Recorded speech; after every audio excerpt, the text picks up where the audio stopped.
Welcome to Grayface Gaming. Today we are going to go over some interesting new tech, some new, some old. New for me, new for a lot of you guys watching probably. I've made some big changes to the deck, just doing the normal testing stuff. There's some very interesting things in here.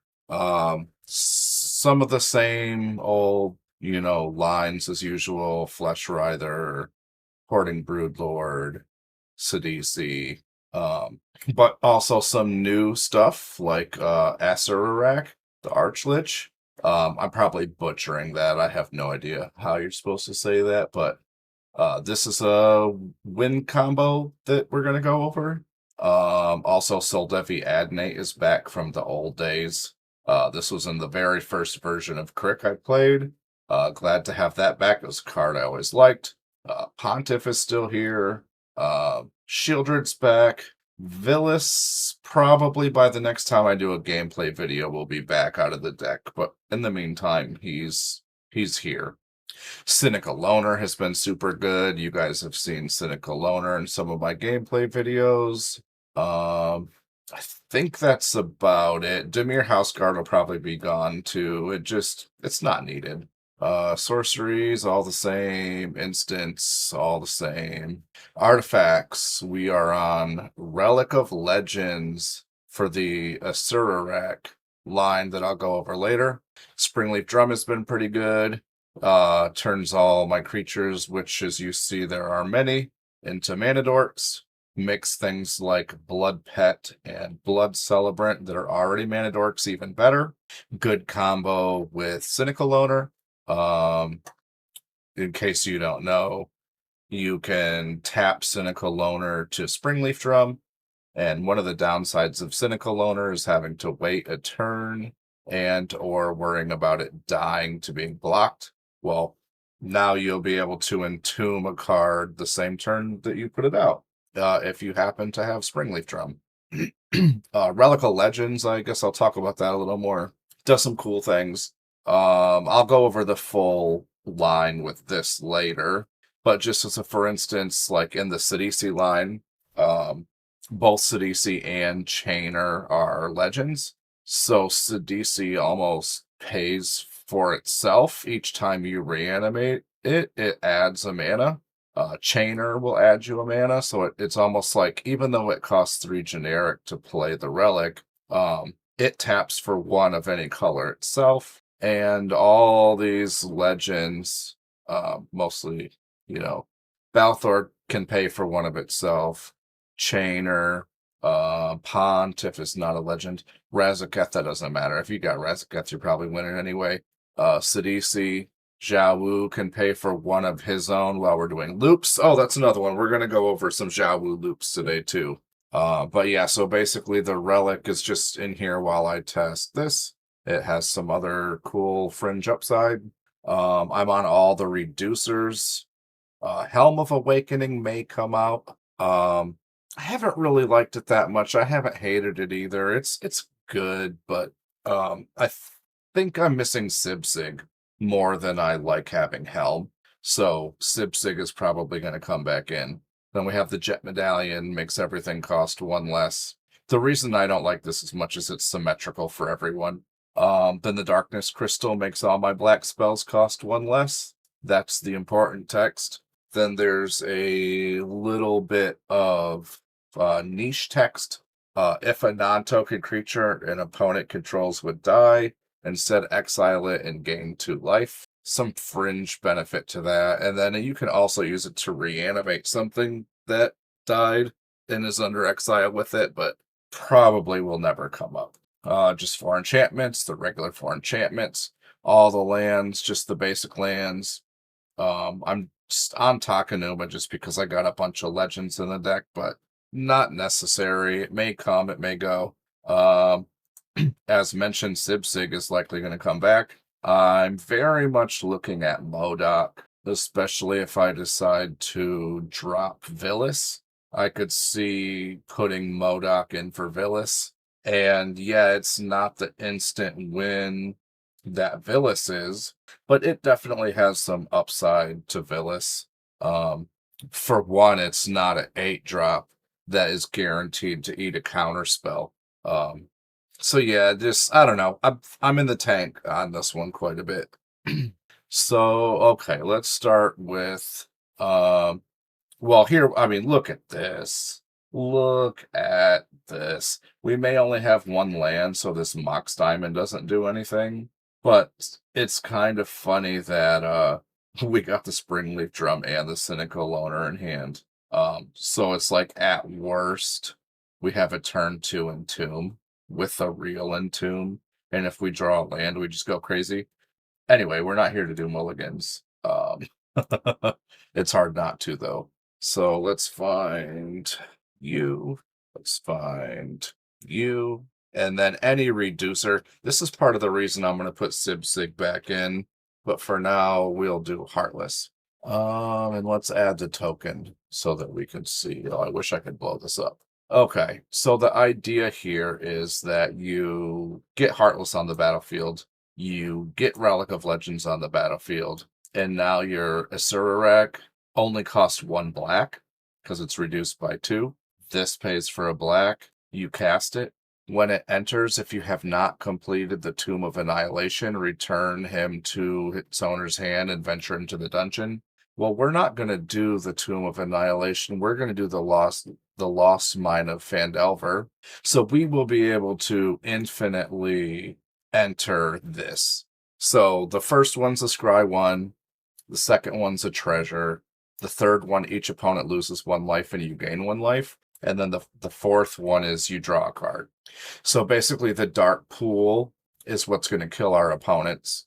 And at the very worst, this, even let's say we can only do it 10 times. Maybe we don't have the relic out.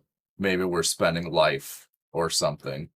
That'll generate us treasures, that'll draw us cards, it'll drain our opponents and gain us life, and it'll scry for us.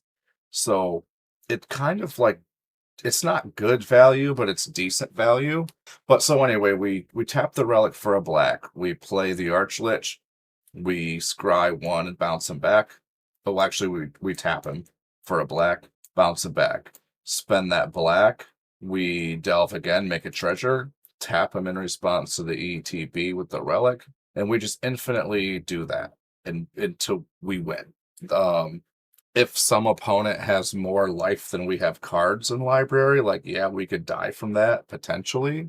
But it's like, they can't even really kill us with Bowmasters because we're gaining 1 life for every card that we draw, while they're draining life at the same time. It doesn't target, it's not like the Extort or Gray Merchant that relies on us having 3 opponents to do the thing. So that's kind of cool. Like, if you were to be on, like, Agatha's Soul Cauldron or something, maybe you might put a +1/+1 counter on something your first time through or something like that. If you do have, okay, so let's say you don't have Relic of Legends, but you have Krrik. Now you're spending 2 life, almost like a Gravecrawler, spending 2 life to add a counter every time. So 2 life per +1/+1 counter.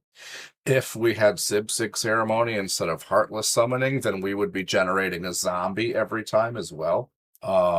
If we have, well, we don't really need the Pontiff, right? Because, like I already showed you, we win just with the combo as is. But Pontiff will drain the crap out of our opponents as well. So yeah, so this is kind of cool. Just something I'm testing. Not sure how super great it is, but it's fine. Like, it's not bad. So one way to accomplish this is to have, and I also like that it's like a Sanskrit. So what you need is you need 2 mana and you need a Hoarding Broodlord ETB.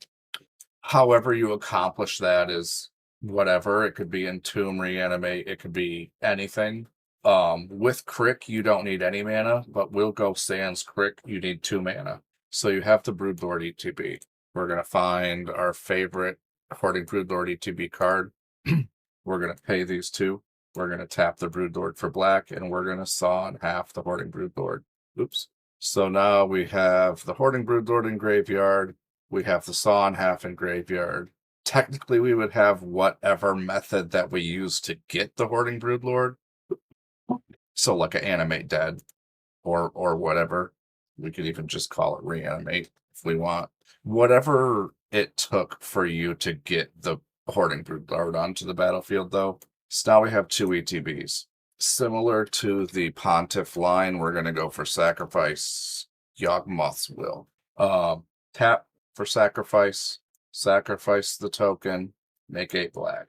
We're going to tap, spend 2 black, cast Yawg's Will. Yawg's Will goes into exile.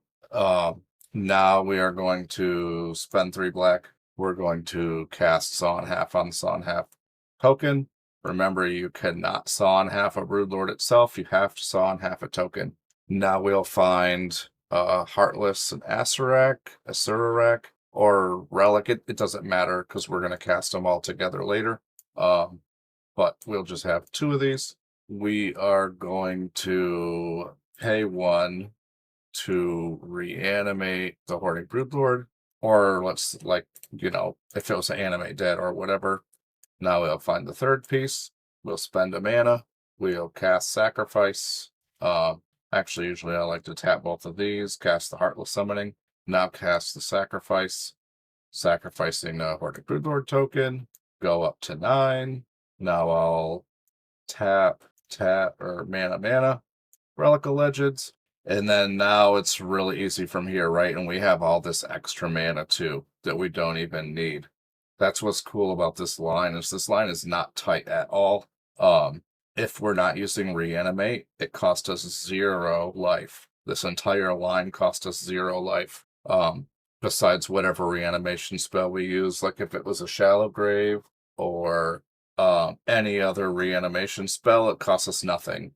And then so now we got the loop. We tap here, add a black, cast the dude, tap him to add a black, bounce him to hand, and go through. So that's that line. I find it very interesting. It's all nobody's gonna counter your Relic of Legends. And even if they do counter your Relic of Legends, like we still had like 9 mana, so that means we can go through the dungeon 2 full times with a mana to spare. So we scry 1, make a treasure, gain a life, draw a card, and I feel like we can get somewhere from there if we needed to. Let's look at Xiahou now. Move all to library. So there's a few different things we can do with Xiahou. Okay, so Krrik on the battlefield, not dead after all in hand. Really just all 3 of these on the battlefield is what we need. The cool thing about Xiahou is that it's a buyback card. Obviously it having to be before you attack sucks, and it has to be a black card, and that's very unfortunate. But it is what it is. And I think this card is cool. This is OG tech. This line comes courtesy of Fonzie. They're the one that suggested it to me. So you got these 3 creatures on the battlefield. You pay 2 life. You cast Not Dead After All, targeting Xiahou. Extort. So you're net positive. Then Not Dead After All resolves. You get a Wicked Roll token. Well, actually, when it dies, it gets 1. So then you sack Xiahou, targeting the Not Dead After All, brings it back to hand. Xiahou dies and then comes back with the Wicked Roll token, which will drain your opponents. So now we pay 2 life, cast it again, extort. So we're netting 1 life and your opponents are being drained for 4. Even without the Pontiff, we pay 2 to drain our opponents for 1, and we get a counter every time. So we're gaining counters every time we do this. Obviously, we can't attack to gain life and then go back in and continue, because this is only pre-combat, or technically before attackers are declared. But it's just a cool combo. It's interesting. I like interesting, cool stuff. I like to test different things. Let's look at another combo. This one is This one is kind of off the beaten path, I guess. I haven't thought this one through too much, to be honest. So, ideally, I would imagine, so we have Dimir House Guard, and we have Krrik on board. Oh, we need a reducer as well. Okay, so this is our board state. We need... So now we have a Hoarding Broodlord ETB. Ideally, to start this the easiest way, we would want Soldevi Adnate to not be summoning sick. There's ways around that, though. Like, if we already have Corpse Dance in hand, we could get Sacrifice. And honestly, if I really tried to think through this really hard, there's probably other things that we could do. So I'm just gonna... Okay, so we got the Hoarding Broodlord ETB. Fine Corpse Dance. We are going to sack the Soldevi Adnate. I mean, really, we could find Saw in half here, right? And probably make this line a lot easier.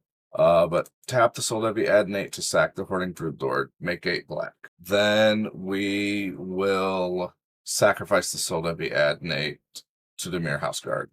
We will pay 1, 2, 3, 2, 3, 4.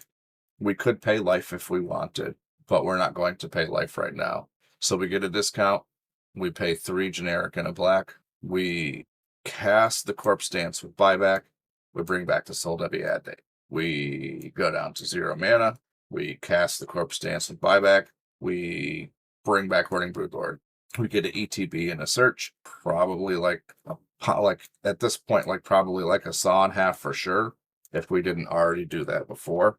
But I'm just going to go through the loop. What you actually pick, you're going to be able to find whatever you want in your deck. You're going to have infinite tutors here.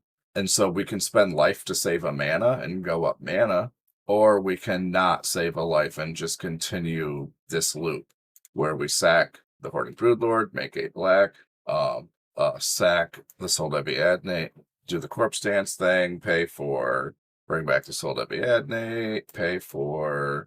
bring back the Hoarding Broodlord, tutor again. So, I mean, I'm sure you can see infinite Hoarding Broodlord tutors is pretty good.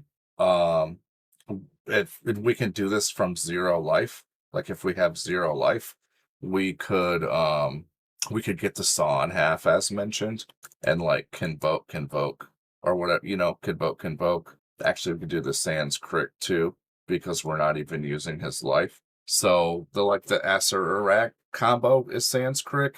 This is Sans Krrik as well, which I like a lot. This can be done through a bauble. So can the Acererak, can be done through a Vexing Bauble. But yeah, basically tutor our whole deck. If we have something like Pontiff out, then we're extorting the whole time, draining the crap off our opponents and winning. But even just Hoarding Broodlord ETB, tutor after tutor after tutor, is going to get us there. What else?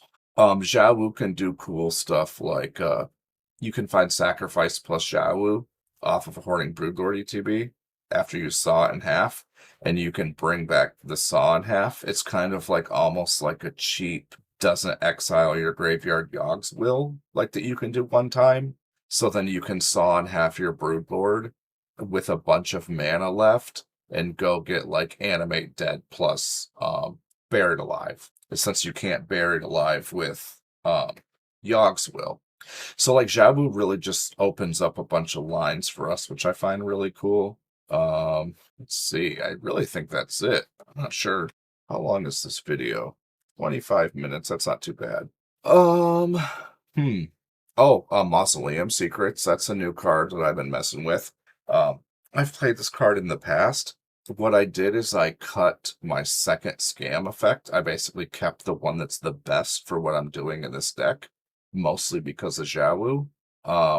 Mausoleum Secrets is really cool because when you necro really deep and you don't hit what it is that you need, you can go to discard at cleanup, discard 8 creatures or whatever, and Mausoleum Secrets for anything. It can be like anything in the deck, depending on how many creatures you have. Well, any black card. So you discard your combo pieces, your Hoarding Broodlords, your whatever.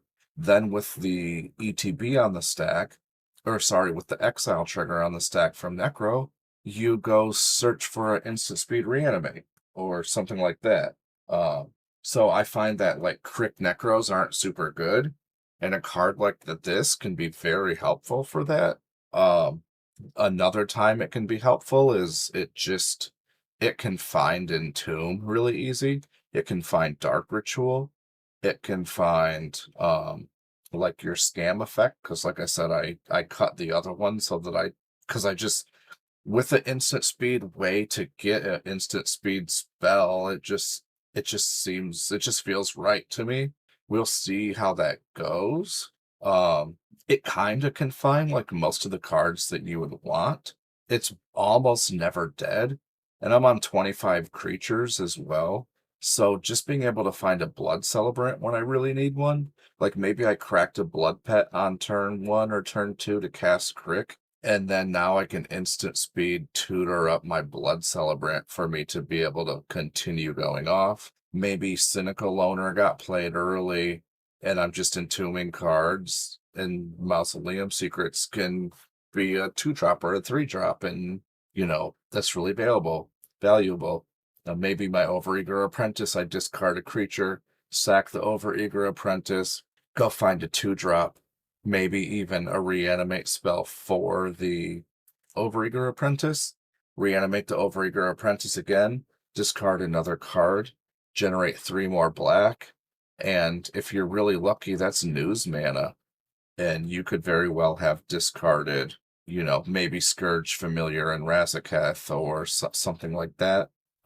So yeah, I find this to be it's another very versatile card, which is something that I value a lot in my deck. I play a lot of cards that are good in all situations.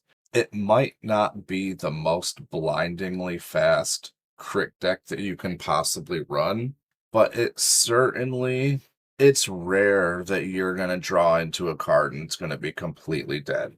And the times that does happen, like a Lake of the Dead or a Peat Bog, if you draw them at the wrong time, it doesn't matter because Peat Bog is one of the best turn 1 lands you can possibly play. For how strong of a turn 1 Peat Bog gives you, I'll take 1 out of 15 games where I draw and it does nothing. Same with Lake of the Dead. Lake of the Dead is insane, and I'll take an occasional downside of Lake of the Dead for the insane upside of the card. So, and other than that, all my lands come in untapped. Yeah, so it's like nothing's ever really dead. I'd love to draw Vexing Bauble. Relic of Legends is probably the worst card in the deck now, especially because I'm pretty sure Helm of Awakening is just going to come out for Sib-Sig Ceremony. I think MODOK is really cool. I was hesitant to try it because 5 mana is a lot, and it's kind of telegraphed, but I like the static -1/-1. I also like the pay 3 life Connive, because you just draw discard, and even if you only pay 9 life and draw discard 3 times, that's still pretty good. And if you hit all gas, then you just get 3+1 counters. Or if you just get into like 2 lands or something, then that's 2 lands you'd have to draw for turn. It can be reacted on top of a Sib-Sig trigger as well. So it comes in, it wipes all of the Rograks, all of the Mana Dorks, all of that stuff. You pay some life, draw some cards, discard some cards, let it die, make a token. It's pretty good. Yeah, I'm pretty sure that I'm going to be playing that card in the near future. It hasn't come in yet, so it's just sitting here waiting. But yeah, leave me any questions you have in the comments below. I really appreciate all the support from all you guys that I've been getting over the last year and a half. It definitely does not go unnoticed. Yeah, so thanks again for checking it out. I hope that this was entertaining and that you found this to be at least some amount enjoyable. If you have any questions about the combos or would like me to go over something else in the future, feel free to let me know in the comments. See you next time.